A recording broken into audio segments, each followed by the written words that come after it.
Connecticut's fiscal guardrails were created during a time of instability, when the state was emerging from repeated budget crises and leaders were looking for predictability, restraint, and credibility. The intent was to stabilize the state's finances, rebuild reserves, and prevent the boom-and-bust budgeting of the past. In that narrow sense, they succeeded.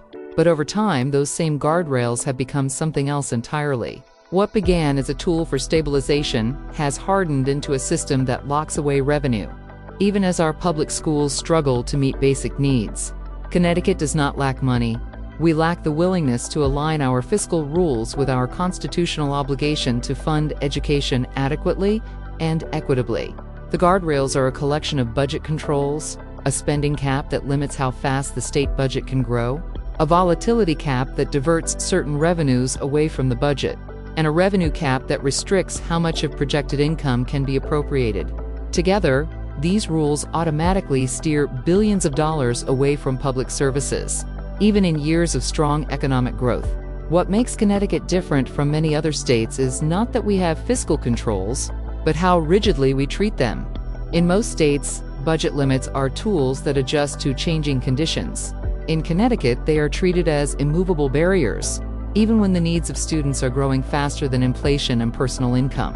Rising special education costs, transportation costs, staffing shortages, and mental health needs are all real, unavoidable pressures, yet our funding system refuses to acknowledge them.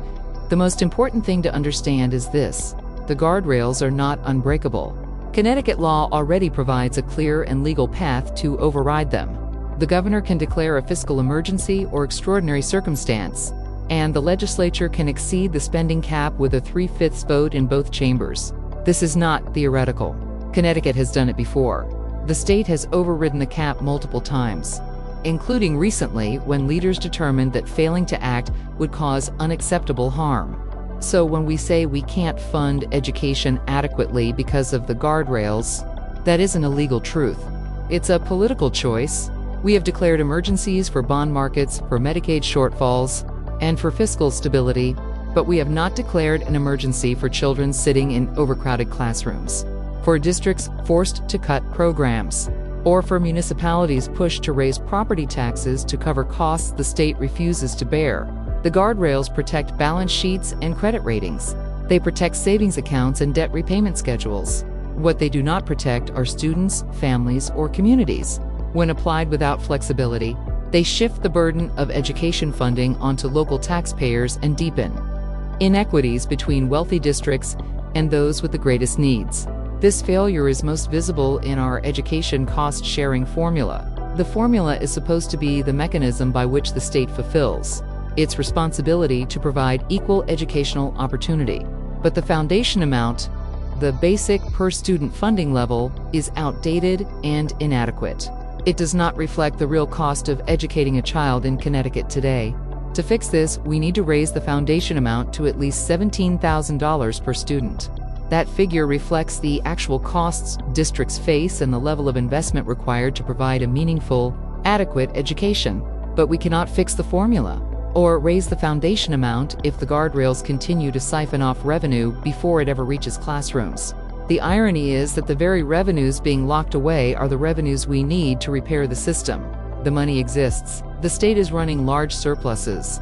Yet our schools are told to wait, to stretch, to cut, to do more with less year after year.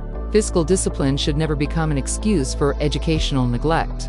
A budget that looks healthy on paper while schools struggle is not balanced. A system that prioritizes reserves over children is not responsible. The guardrails were designed to serve the people of Connecticut, not to override our values. When they prevent us from meeting our constitutional obligation to fund education, they must be revisited. We are not talking about recklessness. We are talking about responsibility. Responsibility to students, to communities, and to the future of this state. The question is not whether Connecticut can afford to fund its schools adequately. The question is whether we are willing to treat education as the emergency it has become, use the tools already available to us, and invest the revenue we have where it matters most, in our children.